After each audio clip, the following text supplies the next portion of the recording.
Good morning, Utah, or YouTube. Utah.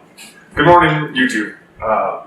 Spent all morning reading about Cossacks, and it's got me in kind of a controversial and warlike mood, so I'm going to talk about cinches.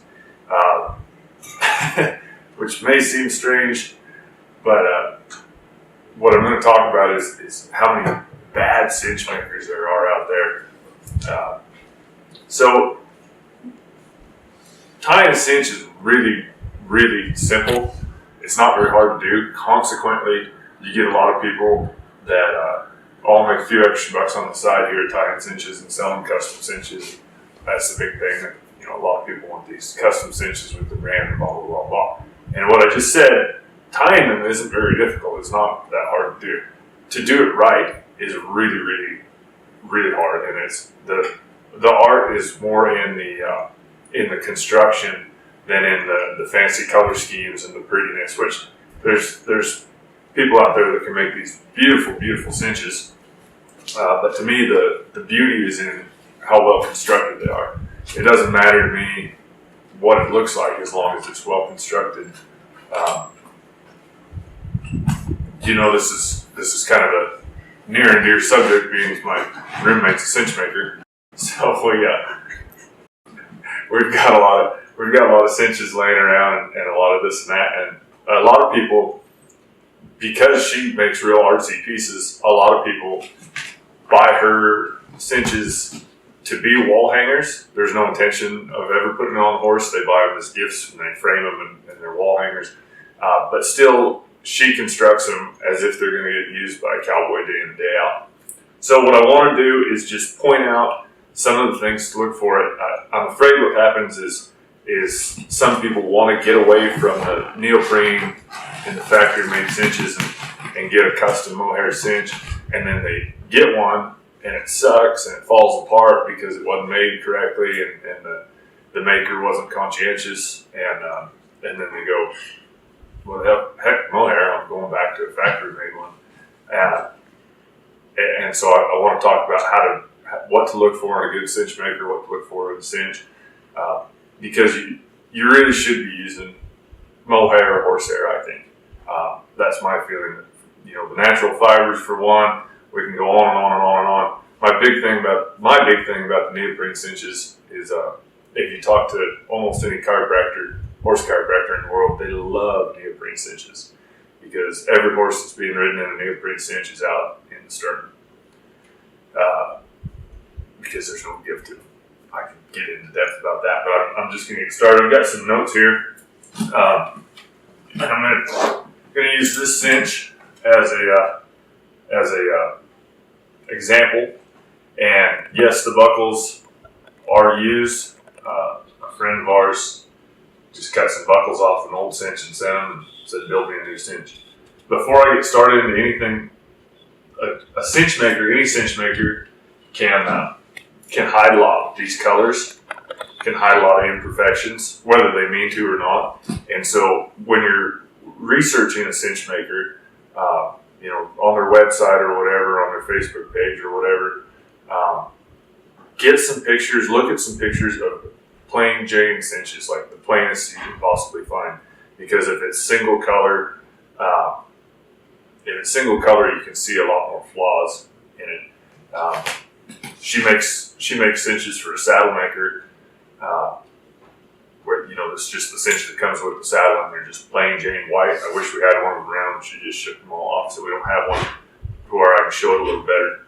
But so the 8-ply needs to be an even tightness. So one side of the cinch shouldn't be tighter than the other. So when you look at it, when it's hanging, or even if the picture is where it's laying flat, there shouldn't be any wonkiness in it. There's a way over exaggeration, but that if it hangs like that, that means one side is way tighter than the other. So it should be an even tension all the way through and on both sides. That's the first thing we want to look for. There should be an even number of strands on either side of the tongue here.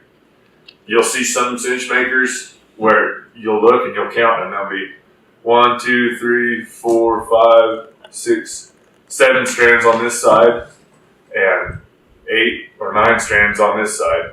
You know, however the math works out. If I've got 7 on this side, I want 7 on this side. I want even. If it's not even, that cinch is going to pull to one side. Whether you've got the cinch this way on the horse or this way on the horse, it's going to pull different if we're not even number of strands across here. If it's multicolored like this one, you should have an even number of strands in the colors. So I've got 3 here, 3 here, and then an even number across here. 19, there should be 19 here.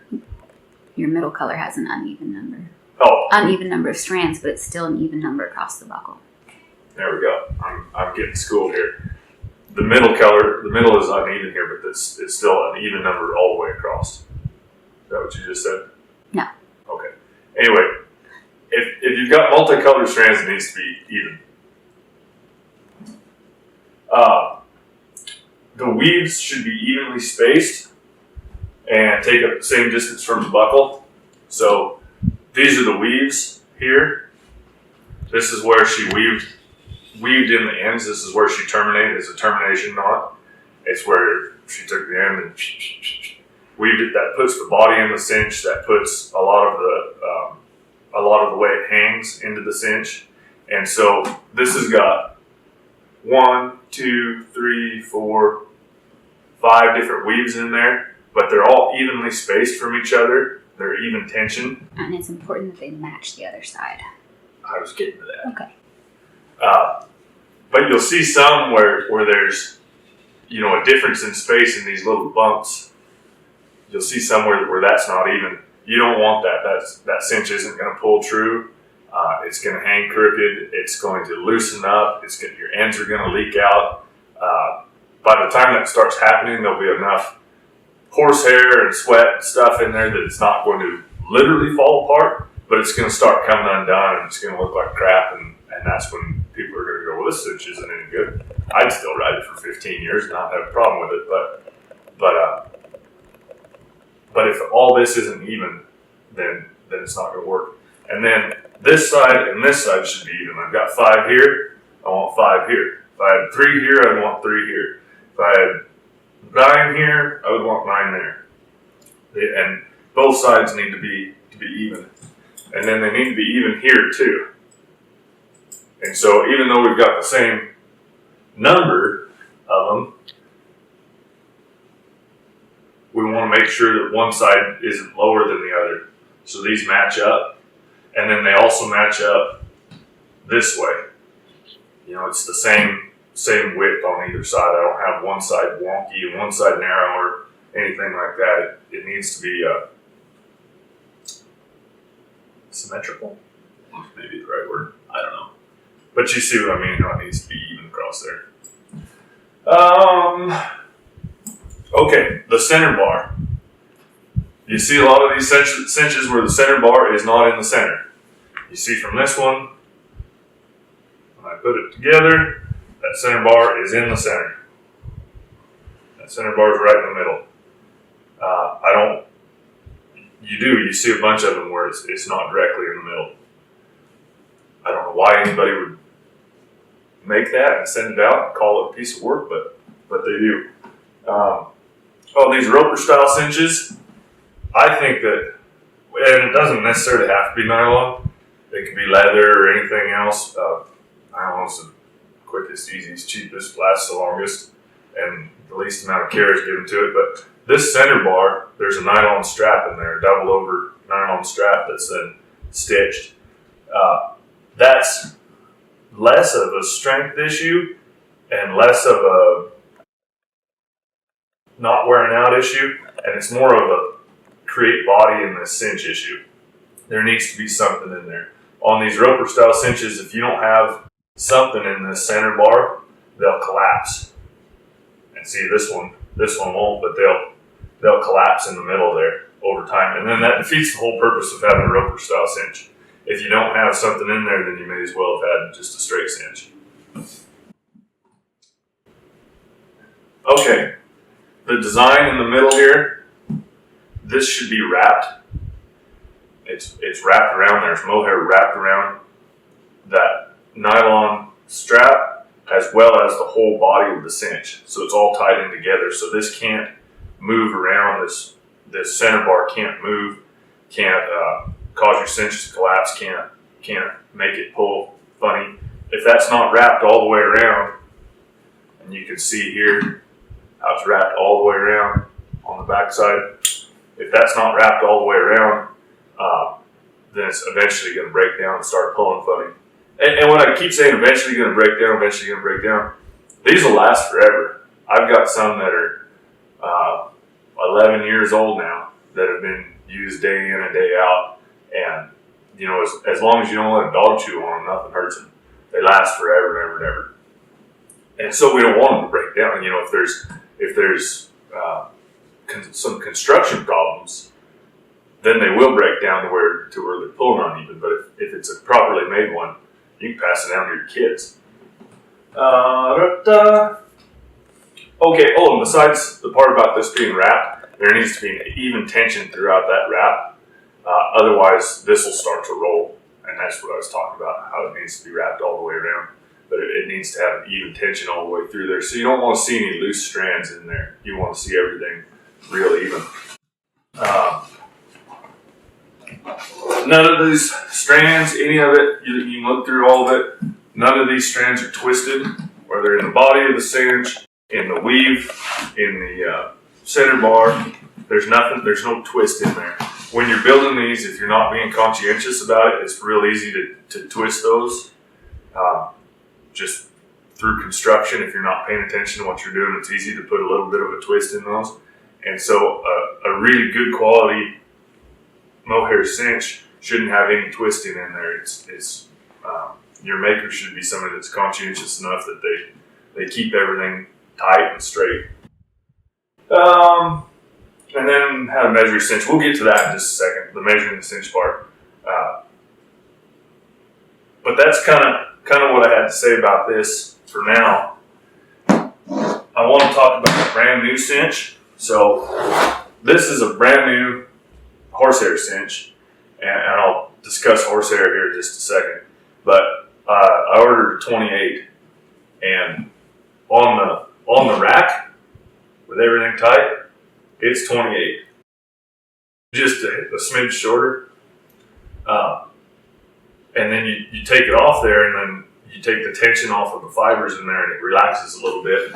And so this other one is 3 years old, and it measures right at 28. And you see how much shorter this brand new one is?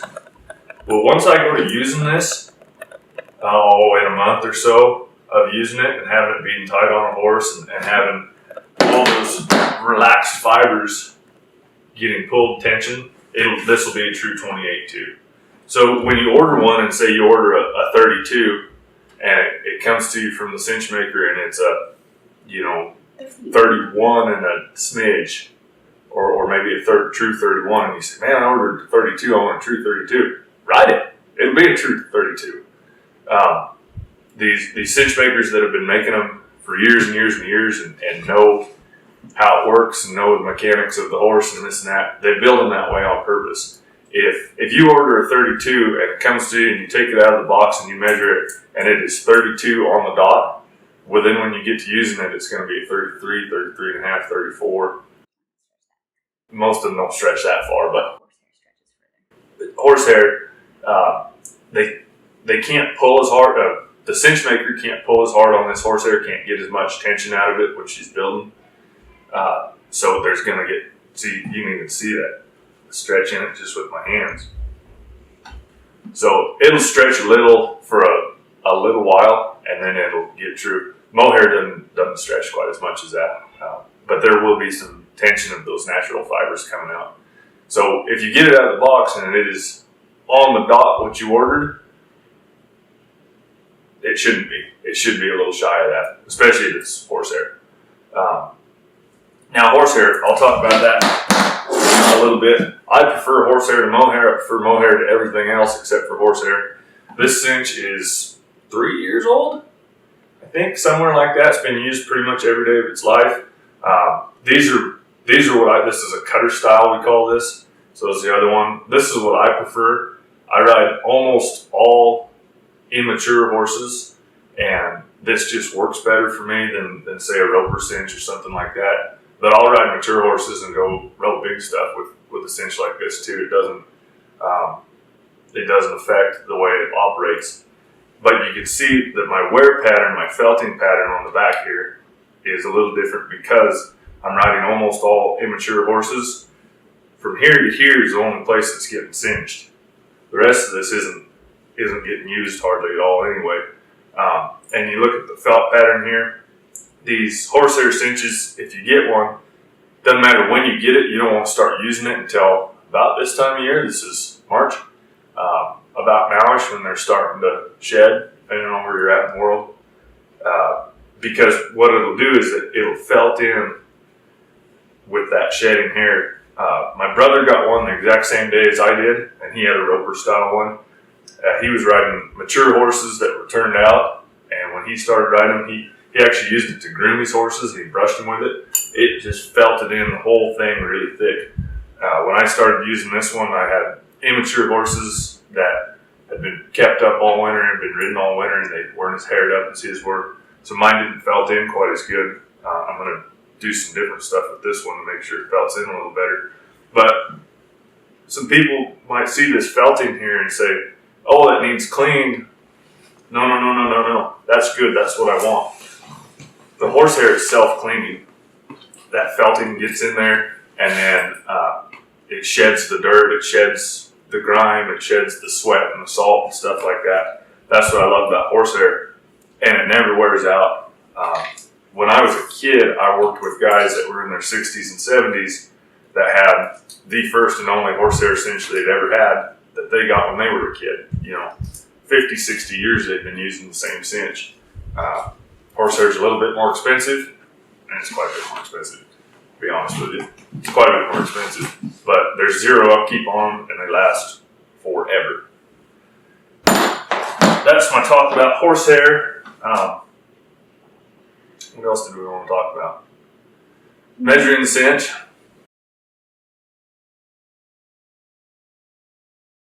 Okay. Never, ever, ever, ever, ever throw your mohair in the washing machine. Do not throw your mohair in the washing machine. Do not throw your mohair in the washing machine. Breast collar, cinch, any of that. The same reason you don't put your wool sweater in the washing machine. It comes out all wonkety and there's not any shrinkage, but if you are just insist on cleaning them, just spray them off real good. Pretty much just spray them off real good. I don't even put soap on them. I don't even clean them. Where I'm at, it's real muddy and this and that. Soak it in a bucket of water. Yeah, I've gotten them real muddy and real cranky and nasty and whatever. I'll maybe throw them in a bucket of water and then hang them up to dry in the shade. But they don't need cleaned. And people say, well, where you're at, they don't, but I'm over here in West Virginia. They don't need cleaned. You don't need cleaned. I think that's pretty much what I had to say about cinches. The measuring the cinches is a different topic. I'd like to have a horse here to show that. But you get cinches that, I see cinches that are just absolute pieces of junk that should be thrown away. If you're looking to get a mohair cinch, a custom one, research your maker. There's a lot of good makers out there, and I'm not going to start naming names because I'd forget a bunch of them. But there's a lot of good ones out there. Just do your research. Look at their pictures. Take what I've told you here, and you can tell most of it from those pictures. And talk to them, see if they're savvy, if they're talking about these same things that I'm talking about. If you get a chance, talk to people that already have their cinches. And if you get one from a maker and it doesn't meet all these requirements, where something's uneven and something's not pulled down correctly and this and that and the other, send it back. It's okay. Send it back. So there's our talk about cinches for now. Not like that. That's real pretty. But these things that, you know, if they travel across the country, UPS and this and that, you get them in the box and they're gonna kind of be all wadded up like this, like they could be, depending on whether it was a male or female that sent it to you. But they could be all wadded up and everything. And you go, oh gosh. A good one, you can lay it out, give it a good stretch, flatten it, and it should snap right back into the way it's supposed to be. A wonky one won't. It'll still be wonky. So if you get one and you go, oh, this doesn't fit all Brett's criteria that we just talked about, just lay it out, flatten it out, or hang it up or something. Give it a minute for that fiber to find where it's supposed to be. You know, maybe 30 minutes, let it hang there. It'll go back the way it's supposed to be if it's a good one. If it's not a good one, it'll stay bad. Thank you so much to the Patreon crew. You guys are the reason we're able to do this and do the extra things and really do all the YouTube videos too. We wouldn't be able to make it work without you guys. So thank you so much.